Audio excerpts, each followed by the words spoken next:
নিম্নচাপ দুর্বল হয়ে লঘুচাপে পরিণত হওয়ার পর দেশের উপরে মৌসুমী বায়ু সক্রিয় হয়েছে। এতে টানা বর্ষণ আর বৈরী আবহাওয়ার প্রভাব পড়েছে দেশের বিভিন্ন জেলায়। নোয়াখালীর হাতিয়ায় ট্রলার ডুবে একজনের মৃত্যু হয়েছে। এই ঘটনায় নিখোঁজ রয়েছে ৮ জন। কুমিল্লা ভিক্টোরিয়া কলেজে পানির মধ্যে বসে ভর্তি পরীক্ষা দিয়েছে শিক্ষার্থীরা। হবিগঞ্জের খোয়াই নদীর পানি বাড়ায় ভাঙন আতঙ্ক দেখা দিয়েছে।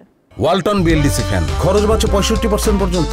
ওয়ালটন বিএলডিসি ফ্যান ছড়ায় স্বস্তির সবুজ হাওয়া।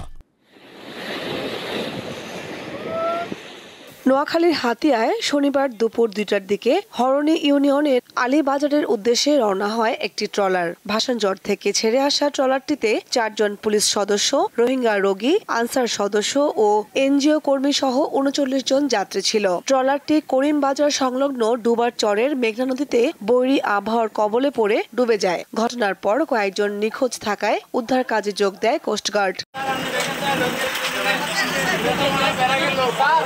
এদিকে নিম্নচাপের প্রভাবে বৃষ্টি ও জলোচ্ছ্বাসে হাতিয়ার নির্মাঞ্চল প্লাবিত হয়েছে। নিঝুম দ্বীপ, হরণী, চাঁদনী, সুখচর, নলচিরা, চর ঈশ্বর সহ 9টি ইউনিয়নের 125টি ঘর, গবাদি পশু, পাকা ও কাঁচা সড়ক ক্ষতিগ্রস্ত হয়েছে। অপরদিকে জেলা শহর মাইজদীর বেশ কয়েকটি এলাকায় জলাবদ্ধতায় বিপাকে পড়েছে মানুষ।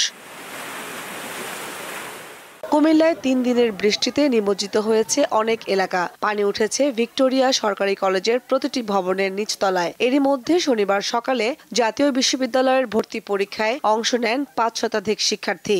তো এসে দেখলাম যে অনেক প্রচুর পরিমাণে পানি, আর পরীক্ষাতে মনোযোগ দেওয়া অনেক কষ্টকর হচ্ছিল আর কি। 50% বা 40% স্টুডেন্টে হাঁটু সমান পানির মধ্যে পরীক্ষা দেওয়া লাগছে। কলেজ কর্তৃপক্ষ জানিয়েছে, শিক্ষা প্রকৌশল অধিদপ্তর এবং কুমিল্লা সিটি কর্পোরেশনকে বারবার জানানো হলেও জলাবদ্ধতা নিরসনে কোনো কার্যকর পদক্ষেপ নেওয়া হয়নি। যতই টানি না কেন পাহাড়ের পানি আমার এখানে ঢুকে যায়। তো সেটার জন্য আমরা বরাদ্দ চেয়েছি এবং ঢাকা চিফ ইঞ্জিনিয়ারের সাথে কথা বলেছি, শিক্ষা প্রকৌশলের, তারাও এসেছে, জরিপ করে গিয়েছেন। হবিগঞ্জবাসীর আতঙ্কের নাম খোয়াই নদী। টানা বৃষ্টিতে নদীর পানি বাড়তে থাকায় দেখা দিয়েছে বন্যার আশঙ্কা। সদর উপজেলার পূর্ব ভাদই, জালালাবাদ ও চুনারু ঘাটের সাতছড়ি এলাকায় নদীর বাঁধ ধসে পড়েছে। ফলে ভাঙন আতঙ্কে রয়েছে নদী তীরের মানুষ।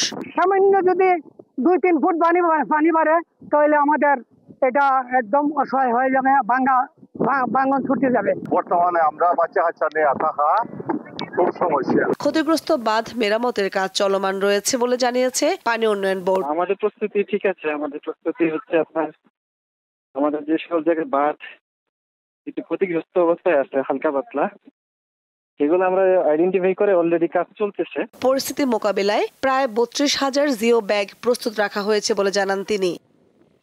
কামরুন নাহার, দীপ্ত, বার্তা কক্ষ।